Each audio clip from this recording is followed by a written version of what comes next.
காதுலயே ஊத்துறியல தேனை கொஞ்சம் வாயில ஊத்துங்கன்னு போயிட்டாங்க. இவ்வளவு நேரம் நான் பேசுறேன்ல, ஒரு தலைவரை பேச சொல்லு. இவ்வளவு நேரம் ஏன்னா எஜமாங்க வச்சுப்பான். அப்புறம் தட்டை எழுந்திக்கிட்டு தெருவாலயம் 2016 இவ்வளவு நேரம் என்னோட நீங்க இப்படி சுத்தி இத்தனை கருவியில் வச்சு எடுத்தீங்களா?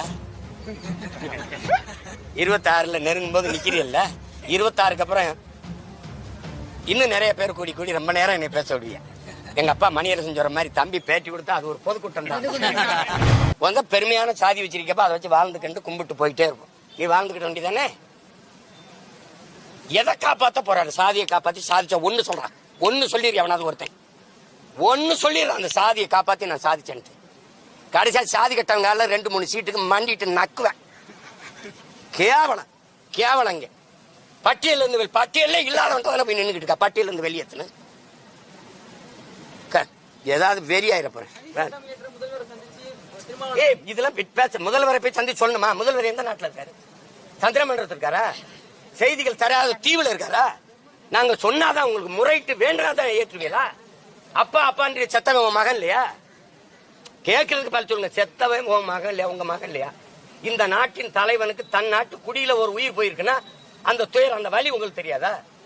தாயின் கண்ணீர் இழப்பு, ஒரு குடிகளின் இழப்பு தெரியாதவன் எப்படி தலைவனா அதிகாரத்தில் இருக்க முடியும்? இங்க ஆள்ற மக்கள், நீங்க ஆள்ற நாட்டை காப்பாத்தாம கீவாவை காப்பாத்த, இதெல்லாம் சிரிப்பா இல்ல? கீவாவை காப்பாத்த போராட போறாங்கப்பா. வந்திருக்கு கீவாவை காப்பாற்றுவோம் பாருங்கன்னு பேப்பர் போட்டுக்காப்ல. சிரிக்காத. போட்டிருக்கா இல்லையா சொல்லு, உண்மையை சொல்லு. கீவாவுக்கு என்னடா பிரச்சனை சொல்லுங்கப்பா. என்ன பிரச்சனை? அது ஒன்னே மாதிரியா எல்லாத்தையும் தனியாருக்கு விட்டுட்டு நிக்குது? கல்வி, மருத்துவம், குப்பையாள்றது கூட இந்த அரசியல் ஆய்க்கலன்னு சொல்லுது. குப்பையை கூட அள்ள முடியாது. ஏன்னா குப்பைகள்ட்ட அதிகாரம் போயிடுச்சு. குப்பைகள்ட்ட அதிகாரம் போயிடுச்சு. எப்படி கால கொடுமை விவிலியம் சொல்லுது. நல்லவர்கள் பெறுகிற போது மக்கள் மகிழ்ச்சி அடைவார்கள், கொடியவர்கள் ஆட்சி ஆளும் போது மக்கள் கூச்சல் இடுவார்கள். இப்ப தெரியுதா என் மக்கள் கூச்சல் இடுறது ஏன்னு? இப்ப நான் சந்திக்கவா வேணாமா? நீங்க வரமாட்டீங்க, யாரும் வரமாட்டேங்கிறீங்க. அப்ப நானாவது என் ஆத்தாளப்பன் பக்கத்துல, அக்கா தங்கச்சி பக்கத்துல உட்காரணும்ல. நான் இருக்கேன் உனக்குன்னு சொல்லணும்ல. யாருமே இல்லைன்னு நான் உன் மகன் இருக்கேன், உன் அண்ணன் இருக்கேன், உன் தம்பி இருக்கேன், உன் மகன் இருக்கேன், உன் பேரன் இருக்கேன்னு போய் உட்காரணும். சாப்பாடு கொடுக்கணும்ல. நீங்க சாப்பாடு எவன் போட மாட்டான். நீ கழிவறை கூட திறந்து விட மாட்டேங்கிற. ஒரு மனித மனம் இது செய்யுமாங்க? யாராவது தெரியும்? உங்க அக்கா அப்படி உட்கார்ந்துருந்தா நீ கழிவறை போட்டு ஏதாவது ஒரு என்னங்க கொடுமை. எங்க விலங்கு வேட்டையாடி போய் ஒரு குரங்க பிடிச்சிருதுங்க. அது தூக்கும் போது தெரியுது வயிற்றுல இருந்து குழந்தை விழுந்தோடனே குரங்க சாப்பிடறத விட்டுட்டு குட்டியை தூக்கிட்டு போய் காப்பாத்துதுங்க. அந்த மனநிலை கூட நமக்கு இல்லைன்னா இது என்ன சமூக மானுடம் பேசுவோம் நாங்க, அது பேசுவோம். கொஞ்சம் சமூக நீதியிலே குப்பையை போட்டு மூட எங்க ஆத்தல உட்காந்துருக்கான அவன் தான்டா சமூக நீதியின் காவல். அவன் தான்டா இந்த சமூக நாரி போகாம காப்பாத்திட்டு இருக்கான் தான். உட்கார்ந்து போடுறவன்லாம் பொம்பளை. பெண்ணிய உரிமை பேசுன, பெண்களுக்கான விடுதலை பேசுன, எங்க பேசுன? அவ கையில இருக்க விளக்க மாதிரிதான் உன் சமூக நீதி. இதான் பேசிட்டு இருக்குது. அது நல்ல நாடு தான். அங்க போய் சுத்தி பார்த்து வரட்டும். சுத்தி பார்க்கறதுல அந்த நாடு சாலை எப்படி போடுது, பராமரிக்குது, அந்த நாடு பாலங்களை எப்படி கட்டுது, அந்த நாட்டுல இருபக்கம் போகும்போது ஆடு மாடுகள் எவ்வளவு மேய்ச்சல் நிலங்கள்ல மேயுது. நான் போயிருக்கேன்ல, அங்க போகணும். அங்க மின் கட்டமைப்பு எப்படி இருக்குது, அங்க நீர் மேலாண்மை எப்படி இருக்குது, இதை தாங்க கவனிக்கணும். போய் உட்கார்ந்துக்கிட்டு முதலீட்டாளர்களை கொண்டு வர்றோம் அது பேசிட்டு இருக்குது. இதானே சிங்கப்பூர். சிங்கப்பூராக சென்னையை மாற்றுவோம். சிங்கப்பூர்காரன் பூரா கேட்டுச்சுன்னு தீ குளிச்சுக்குறான். எவ்வளவு கேவலப்படுத்துறாப்புல நம்மள. வேற தம்பி தேர்தலை விடுங்க. அதான் நீங்க எல்லாருமே செய்யற தவறு. இந்த வாக்கை பற்றி கவலைப்படுகிற ஒருவன் மக்களின் வாழ்க்கையை பற்றி சிந்திக்க மாட்டான். ஓட்டையே குறி வச்சு வேலை செய்கிறவன் நாட்டை பற்றி கவலைப்பட மாட்டான். சாதி, மதம், கடவுளை பற்றி, சாமியை பற்றி சிந்திப்பவன் மக்களை பற்றி சிந்திக்க மாட்டான். மக்களை பற்றி சிந்திப்பவன், மக்களை பற்றி கவலைப்படுவன் சாதி, மதம், கடவுளை பற்றி சிந்திக்க அவனுக்கு நேரமும் இருக்காது, தேவையும் இருக்காது. நீங்க சொல்றது தேர்தலில் பிரதிபலிக்குமா நினைச்சா அதான் தேர்தல் அரசியல். வாக்கு செலுத்தல, இது நம் பிறவி கடமைன்னு மக்களுக்காக வேலை செய்யறது மக்கள் அரசியல். இப்ப நீங்க எந்த அரசியலை செய்யறது? எனக்கு சேராமையா தம்பி 36 லட்சம் பேர் போட்டு ஒரு எளிய மகன் தம்பி. இந்த பாராளுமன்ற தேர்தலில் ஒரு தொகுதிக்கு நான் எவ்வளவு செலவழிச்சிருப்பேன்னு நினைக்கிறீங்க? மற்ற கட்சிகள் எவ்வளவு செலவழிச்சிருக்குன்னு சொல்லு. நீங்க அண்ணனும் தம்பியமா பேசுவோம், ஊடகத்தை விடுங்க. ஒரு 34 கோடி 40 கோடி 50 கோடியா செலவழிச்சிருப்பாங்கல்ல. நான் மொத்தமாவே 3 கோடி தான் செலவழிச்சிருக்கேன் தம்பி. 36,50,000 ஓட்டு போட்டு 3வது பெரிய கட்சி, அங்கீகரிக்கப்பட்ட ஒரு கட்சி, தனியா நின்று ஒரு கட்சி அங்கீகரிக்கப்பட்டது ஐயா விஜயகாந்துக்கு அப்புறம் நானும் ஒன்றும் இல்லை. அவர் 40 வருஷம் நடிச்சு புகழ்பெற்ற ஒரு திரைக்கலைஞன் அங்கீகரிக்கப்பட்டார். அதுக்கப்புறம் ஒரு எளிய மகன், எனக்கு என் வேட்பாளர் யாருன்னு தெரியாது. நான் 6 தேர்தலாக ஒரு சின்னத்தில் போட்டிட்டு அதை எடுத்துக்கிட்டு மைக்குன்னு ஒன்று கொடுத்தேன். அதில் 4 பொத்தானை வச்சு அது போய் பார்த்தேன். ஆமா, நீ என்ன ஜனநாயகம் வச்சிருக்க? நான் உங்ககிட்ட கேட்கிறேன். 75 வருஷம் ஒரு கட்சி ஒரே சின்னம், 60 வருஷம் ஒரு கட்சி ஒரே சின்னம். தேசிய மலருது, இந்தியாவின் தேசிய மலரு தாமரை, அது ஒரு கட்சிக்கு சின்னம். தேசிய மலருதுன்னு என் மகன் படிச்சுக்கிட்டு இருக்கான். தாமரையை கொண்டு போய் தேசிய மலரை கொண்டு போய் ஒருத்தனுக்கு சின்னமா வச்சா. கை 50 வருஷமா ஒரு கை கை கை கைன்னு ஒரு சின்னம்.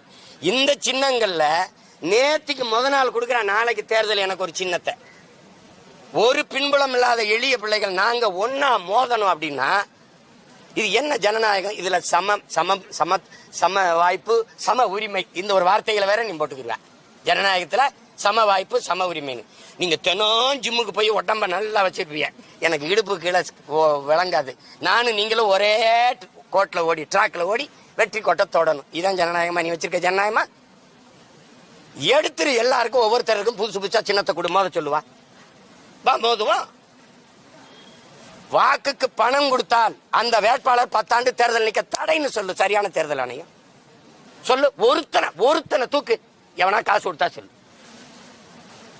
10 ஆண்டு தேர்தல் நிக்க நீ தடையிடானா நல்ல ஜனநாயகம் வந்துடும். இல்லைன்னா பண்ணாயம் தான் இருக்கும். என்ன இப்படி ஒரு கேள்விக்கு என்ன தேர்தல் ஆணையம் தவறு பண்ணுதுன்னு நினைக்கிறீங்களான்னு கேட்கிறீங்களே, நீங்க நினைக்கலையா அப்படி? தம்பி, நம்ம நினைச்சாலும் நினைக்கலாம்ல, உண்மை அதானடா தம்பி. அதுல போய் என்ன பேச சொல்றது சொல்லு. எத்தனை கேள்வி கேட்கிறேன், ஏதாவது பதில் வச்சிருக்கேன்? ஒன்னும் சொல்லாது. இது அரசு எந்த நலத்திட்டத்திலே உதயசூரியன் சின்னம் இல்லாம வருதா? எந்த நலத்திட்டத்திலே அதுக்கு முன்னாடி ரெட்டால சின்னம் இல்லாம வருதா? இப்ப நான் என்ன சின்னத்தை போட்டு கொடுக்கறது? எதுல கொடுக்கறது?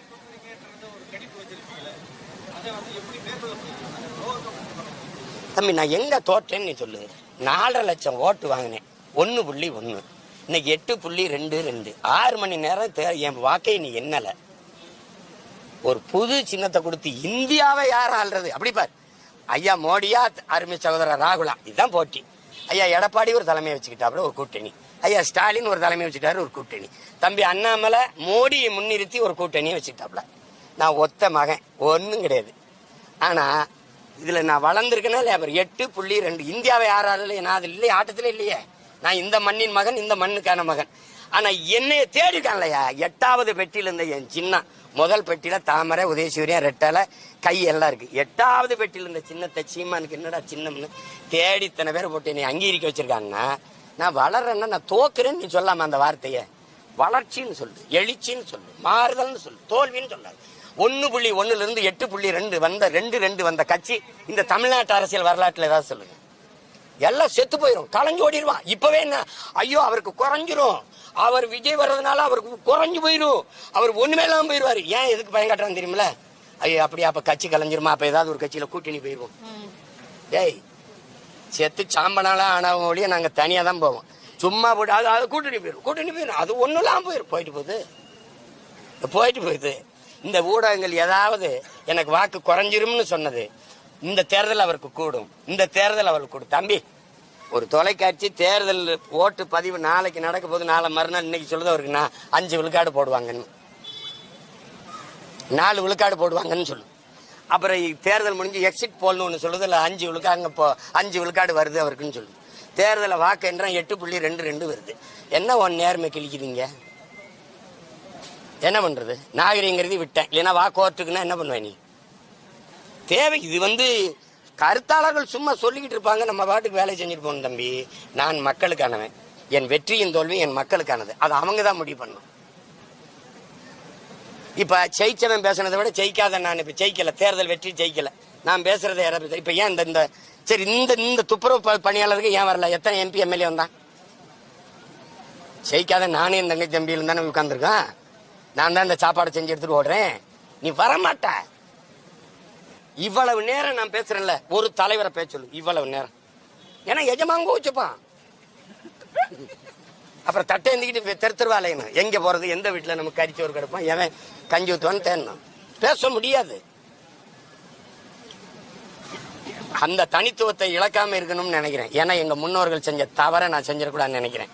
மாப்போசியோ, சீப்பா ஆதித்தனாரோ, அண்ணல் தங்கவோ, கியா விஸ்வநாதமோ, மறைமலை அடிகளோ எங்க முன்னோர்கள். எனக்கு இப்ப சமகாலத்தில் எங்க முன்னாடி வந்து எங்க ஐயா மருத்துவர், எங்க அண்ணன் திருமா, எங்க அண்ணன் வைகோ, ஐயா விஜயகாந்த், இவர்கள் செஞ்ச தவறை அவங்களுக்கு பின்னாடி வர வழித்தடத்துல போறேன்னா செஞ்சிடக்கூடாதுன்னு நினைக்கிறேன். எனக்கு என்ன அழுத்தம் தம்பி, செயலதுக்கு போட்டு பார்த்தேன், வழக்க போட்டு பார்த்தேன், அவதூறம் கிளப்பி விட்டு பார்த்தேன், என்னென்னமோ பண்ணி பார்த்தேன், என்னையே ரைடு விட்டேன். நான் ஒன்றும் கலங்கலையே. என்னையே ரைடு நடக்கும், கூட்டணி பேச்சுவார்த்தை வீட்டில் நடக்கும். எப்படி இருக்கு?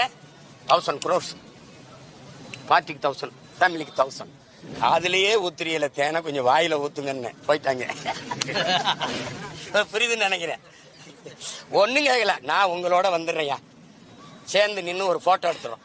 அதுக்கப்புறம் போன் அடிச்சா எடுப்பீங்களான்னு கேட்டேன், பதில் இல்லை.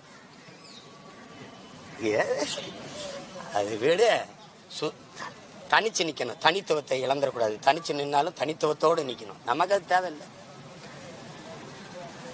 என்னடா தம்பி 36 லட்சம் வாங்கினவன் இன்னொரு 36 லட்சம் கூட ஏறிட மாட்டேன்னா என்ன? கடலையே தாண்டிட்டேன், கரை தான் இருக்கு. 2016 இவ்வளவு நேரம் என்னோட நீங்க இப்படி சுத்தி இத்தனை கருவியில் வச்சு எடுத்தீங்களா? 26 நெருங்கும் போது நிக்கிறீல்ல, 26க்கு அப்புறம் இன்னும் நிறைய பேர் கூடி ரொம்ப நேரம் என்னை பேச விடுவியா. எங்க அப்பா மணியரசன் சொல்ற மாதிரி, தம்பி பேட்டி கொடுத்தா அது ஒரு பொதுக்கூட்டம் தான். ஆனா இவ்வளவையும் போட்டீங்கன்னா, இதையெல்லாம் போட்டீங்கன்னா நான் என்னைக்கே வென்றிருப்பேன். நீ இந்த தங்கச்சி சொல்ற மாதிரி ஒரு வரி அப்படி போட்டு